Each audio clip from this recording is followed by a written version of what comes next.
BLS, jeb Baltic Logistics Solutions, ir viens no lielākajiem un veiksmīgākajiem uzņēmumiem Baltijā, jo kompānija darbojas ļoti gudri un viltīgi, akcentēšu viltīgi. Plusi, modernas noliktavas, jauni auto, skaisti sludinājumi, kas stāv visu cauru gadu, 365 dienas gadā, jo tik labā darba vietā nezin kāpēc trūkstot cilvēku. Sludinājuma alga ir virs vidējā tirgu, teiksim tā, 1700 eiro neto plus 200 eiro vēl bonus. Algu gan viņi izmaksā oficiāli. Ja gribi šeit nākt strādāt, tad izlasi manu stāstu Sūdzībās LV, arī noklausies šo pašu ziņojumu un palasi arī citu atsauksmes. Iesaku visiem izbraukt līdzi iepazīšanās braucienā, lai drusku saprastu, kāda tad ir tā darba realitāte. Parakstot darba līgumu, pievērs uzmanību, ka darba samaksas apraksts ir uzrakstīts diezgan viltīgi. Tur tiek noteikta, ka alga ir 700 eiro bruto, kas ir minimāla alga, un tad darba devējs var prēmēt darbinieku. Ja nāksies pārtraukt darba tiesiskās attiecības, tad cīnīties par godīgu samaksu būs kā būs, jo visu nosaka tas, kas ir noslēgts līgumā, pēc kādiem nosacījumiem tas ir aprakstīts. Tieši tā arī BLS līgumā teikts, var prēmēt, bet realitātē var arī neprēmēt. Un tālāk galvenā lieta, saprotiet, ka šis darbs patiesībā ir ar viesrakstu pusotras slodzes darbs C kategorijas autovadītājs, kas dienas lielāko daļu pavada kā krāvējs un uz ātrumu.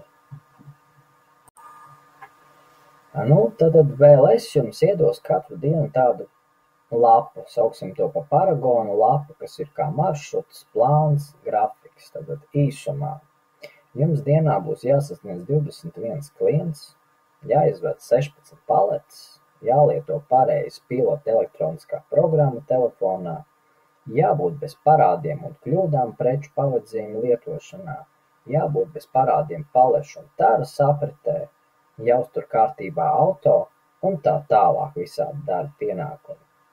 Brauksiet vidē pa visu Latviju, kā kuru dienu, protams, bet 150 km, 200 un vairāk dienā.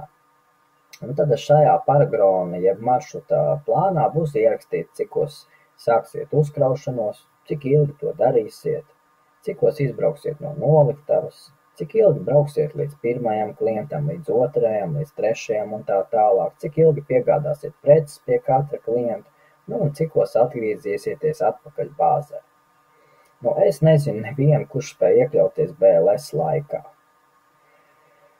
Realitāte tiešām pavisam cita. Ja BLS saka, ka darbs sākās 6 rītā, tad lielākā daļa kolēģu strādā jau no 5 rītā, daži pat no 4 rītā uzsāk darbu. Ejot cauri apsardzei, apskatieties to lapu, kur visi atzīmējās, cikos viņi uzsāk darbu un cikos beidz. Tad jūs redzēsiet, kāda ir realitāte. Reizēs jums maršrutā būs ieplānots izbraukt jau 5:50 vai, piemēram, 6 no rīta no noliktavas. Tas nozīmē, ka jāpaņem ir auto, jāpiedzen pie noliktavas, citiem tās pat ir vairākas, ir sausā, ir termo, ir frozen, jāuzkraujās. Bet uzkraušanas laikā saskarsaties ar to, ka nav bieži vien sakomplektēts visas preces un ir jāgaida, vai arī jūsu rampa ir aizņemta, arī gaidīsiet. Paletes ir slikti nopakotas un notītas, nāksies pašiem kaut ko pielabot. Paletes ir pārkrauts pārāk augstas, ka arī nāksies kaut ko ņemt nost, vai arī paletes ir baigi smagās, ka knapi varēsiet tās pastumt, piemēram, pustonu un vairāk. Vēl trakāk ir tad, kad paletes ir pārkrauts pār malām tā, ka neiet viena otrām blakus tajā smagajā kravas kastē. Un tad paši domājiet, kā jūs saliksiet viņas, ja viena otrai nestumjās blakus. Un tad rodas tie gadījumi, kad daudz uzplēšana sabojā iepakojumu vai pat sabojā preces. Vai kraujot iekšā vai kraujot ārā. Visas, protams, ir saliktās kravas, viena liela, smaga un augsta palete, tad seko atkal maza, tad ir augsta, saprotiet paši, lai neuzgāžās virsū. Bez paletēm vēl jāskaita ir arī kastes, kas ir ietītas uz paletēm, citreiz redzamas, citreiz nē. Un cik paletes un kastes paņēmāt, izbraucot no noliktavas, tik arī būs jāatgriež, atbraucot atpakaļ noliktavā. Atgriežoties noliktavā, neizmirstiet, ka stāvēsiet vēl rindā pie palešu un taras nodošanas. Iziesiet visām formalitātēm, jums pārskaitīs, būs, kā lai saka, jāpārbauda, vai viss ir kārtībā. Un tad pēc tam vēl aizpildīsiet citā vietā visus dokumentus, tad arī viņus arī iesniegsiet. Tas viss ir jūsu darba laiks. Protams, esiet uzmanīgi, nevienmēr sistēmā arī sakrīt palešu un kastu daudzums, tā kā visu pārskaitiet, fiksējiet, kas tad ziņojiet, jo citādi novilks no algas. BLS loģistikas daļa, protams, visu par jums būs izplānojis. Tātad, cik ilgi jūs krausieties, cik ilgi jūs brauksiet no viena klienta pie otra un tā tālāk. Tātad, kas ir realitātē? Realitātē liekot to Waze vai Google Maps, brauciens bieži vien sanāk ilgāks, nekā viņi to ir ieplānojuši. Waze un Google Maps pie tam rāda vieglā automaršrutu un laiku, bet atcerieties, ka jūs braucat ar smago mašīnu. Ne visur var izbraukt, ir visādi šķēršļi, ir arī zīmes, kur netiek cauri un tā tālāk. Es teikšu, ka plānā viņi liek laiku, kas bez maz ir braucienam ar moci, saulainā dienā un pat bez sastrēgumiem. Par klientiem. Tātad pie klientiem laiks 90% gadījumā tiek dots krietni vien mazāks nekā realitātē to var izdarīt.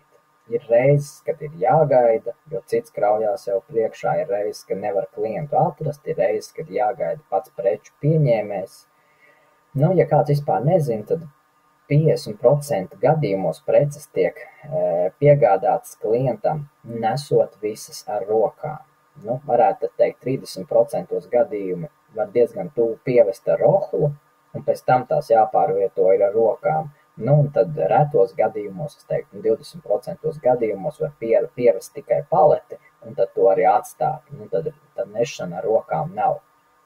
Un, kā lai to saka, tad gandrīz 90% gadījumos visas preces ir jāpieņem un jāpārskaita. Tad trakākais ir kās veikali, kur visas preces ir jāsalīdzina ar svītru kodiem, jāpārskaita viņas visas. Tad iedomājies, ka jums ir, 3, 4 vai 5 vai pat ir vairāk paletes, kuras ir, 1,5 metru vismaz augstas, visdažādākās pozīcijas ar visādām precēm, ņigu salikts. Kopumā uz tām visām paletēm, teiksim tā, 200-300 dažādas pozīcijas ir. Un tad jums visas viņas ir jāatrod, preces tur ir izmētātas, visas jāsaskaita, jāatplēš vaļā, jātiek līdz svītru kodiem, un reāli sanāk tā, ka, kad tās preces pieved veikalā, iestumi, atplēš, pārskaita, salīdzina, varbūt vēl fiksē, kad ir kaut kādi zudumi, kaut kas ir sajaukts. Realitātē laiks aiziet vismaz 2 reizes vairāk, nekā viņi ir ieplānojuši. Ja šo visu informāciju dzird kāds no BLS vadības vai valsts ierēdnis, kuram rūp kārtība un darbinieka darba apstākļi, tad pirmais, ko izdarat, paņemat to paragonu jeb maršruta lapu no jebkura šofera un apskatieties to, kas tur ir salikts. Redzēsiet, ka šoferi izbrauc jau 6 no rīta, vai 7 kāds arī, un pēc plāna plānots atgriezties 4 vai 5, bet atcerieties, ka tas ir tikai tad, ja šoferis spēj iekļauties BLS plāna laikos. Es neesmu redzējis, ka kāds to spēj, jo braucis līdzi esmu apmācību periodā daudz dažādiem šoferiem, pats arī strādāju un teikšu, ka tas ir diezgan nereāli. Protams, ir kaut kādas retas reizes, kad tuvu tam vai kaut kur līdzīgi sanāk, bet kopsumā sanāk neiekļauties tajos laikos. Un tad pārskaitiet tās stundas un uzdodiet jautājumu, vai tur ir ieplānota kaut 1 minūte aiziet uz tualeti un kaut drusciņi atpūsties. BLS visa vadība zina, ka tur nav nevienas minūtes pārtraukums ne tualetei, ne ēšanai, ne degvielas uzpildīšanai, ne auto apskatē un apkopē ar visiem logu šķidrumiem, ne auto mazgāšanai, nekā tur nav ierēķināts. Un vēl bez visa tā jums BLS aizrādīs, ka jūs strādājat par lēnu, bet ja gribat nopelnīt vairāk, tad ir jāstrādā ātrāk, jo maksā jau no padarītā. Nu, pārtraukums tātad.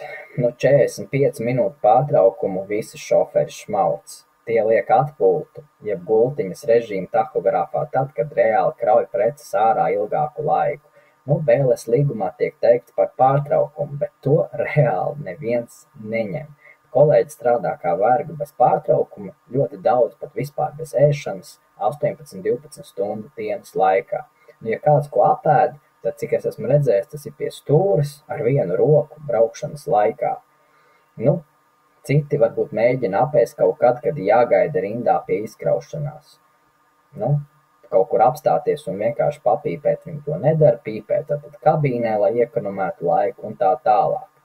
Protams, BLS saka, ka darba diena var būt garāka vai īsāka par 8 stundām. Realitātē ir tā, ka tās vienmēr ir 11-12 stundas, 90% gadījumā. Ir retas reizes, kad ir tā kā diena īsāka pa 8 stundām, samērā arī retas reizes, kad diena ir garāka vēl pa 12 stundām. Ja jūs man neticat, braucat līdzi ar nabaga šoferiem un redzēsiet realitāti. Lielākā daļa šoferu stumtās pustonīgās paletes pat ar mehāniskajām roklām. Preces ir dažādas, daudz sakrautas lielām porcijām. Piemēram, piegādāsiet cukuru. Maiss ir 25 kilogramīgi. Salikt uz vienas paletes, kopā kaut kāda 800 kilo. Piebrauksiet pie klienta, nesīsiet visu cukuru ar rokām, tos 25 kilogramos maisus, un tik un tā jūs vēl atpaliksiet no BLS grafika. Un tad jums vēl aizrādīs par lēnu strādāšanu, vai tas nav forši? Nerunāšu par to, ka strādājiet lietu, sniegu, piebraukti grūti šauras vietas, roklas nestumsies, īpaši ziemā būs sastrēguma, risks iekļūt avārijās, gūt darba traumas, un vadība pret jums izturēsies kā pret vergiem, kas strādā par lēnu. Jūs nenopelnīsiet to maksimālo ciparu, es uzreiz jums saku, ko viņas sludinājumā piemin. Nenopelnīsiet. Tas viss ir tikai, lai jūs iekārdinātu un mēģinātu ātri, daudz un smagi strādāt, lai visu laiku jūs cerētu, ka būs kaut kad būs tā lielāka samaksa. Nebūs. Es pieņemu, ka jauniem darbiniekiem arī sākumā pat dot tos sliktākos klientus, kas tā kā ļoti daudz laiku paņem. Kāds nobeigums jūs atlaidīs, kad jūs izdegsiet, pārpūlēsieties, dabūsiet veselības problēmas vai būsiet par lēnu. Tad viss ir ļoti gudri un viltīgi aprēķināts. Es varu stāstīt daudz un dikti, bet pietiks, jānobeidz šī visa saruna. Es tik gribu pateikt publisks fuj maniem bijušajiem kolēģiem, kuri īstenībā ir vainīgi pie šīs situācijas, kuri atļaus sev kāpt uz galvas, atļaus sevi čakarēt, atļaus sevi pazemot, lai tik dabūtu to darba samaksu. Jūs, mani bijušie kolēģi, jūs esat atbildīgi pie tā, ka vairs nevar normāli strādāt. Jūs esat sev pārdevuši par naudu. Es zinu, ka jums nepatīk BLS, un esmu dzirdējis, ko jūs runā par šiem šausmīgajiem darba apstākļiem, bet ko tad jūs gaidat? Jums jāsaprot, ka tā ir sistēma, ko veido darba devējs ar darbinieku. Visi, tiešām visi, nospraudiet tās robežas un ņemiet pusdienas pārtraukumu, beidziet taču skriet uz ātrumu, beidziet ļaut sevi izmantot un čakarēt. Beidziet paši strādāt tās virsstundas, pieprasiet mainīt darba nosacījumus un samaksu. Protams, ka jums tas ir jādara visiem kopā. Paldies! Tātad postskriptum par video materiālu. Viņi attēlo tikai puspatiesību. Video materiālā apzināti ir iefilmēta sieviete. Viņa ir vienīgā. Tur pārējie visi 99% ir vīrieši. Es nezinu, kādu 50 vai 60 gabalu. Tad viņi kā sieviete nedara to pašu, ko dara vīrieši. Viņi ir BLS reklāmas sēja. Elektroroklas arī ir vien pāris. Viņi video klipā parāda, ka to tā kā lieto. Jā, to dabū tikai izņēmumu kārtā, jo visi standartā lieto mehāniskās. Tāpēc saprotiet, draugi mīļie, BLS galvenais mērķis ir 100% peļņa, kas arī ir šī video materiāla mērķis. Ja jūs tā nopietni dziļi padomājat, tas viss ir gudrs mārketings. Darbinieks patiesībā ir pēdējā vietā. Aizejiet paši un pārliecinieties, ka tas, ko es esmu izstāstījis, ir tīrākā patiesība. Jo tagad, lai jūs zinātu, kā var sasniegt vislielāko peļņu. Tikai tā, ka jūs maksimāli nodarbinat darbinieku uz pilnu slodzi, jūs viņu noverdzinat, apčakarējat, izmantojat, viņš salūst, jūs paņemat nākamo un viņam jūs samaksājat vismazāko samaksu. Tā arī ir. Tas ir veiksmes stāsts. Tā kā, lai jums veicās!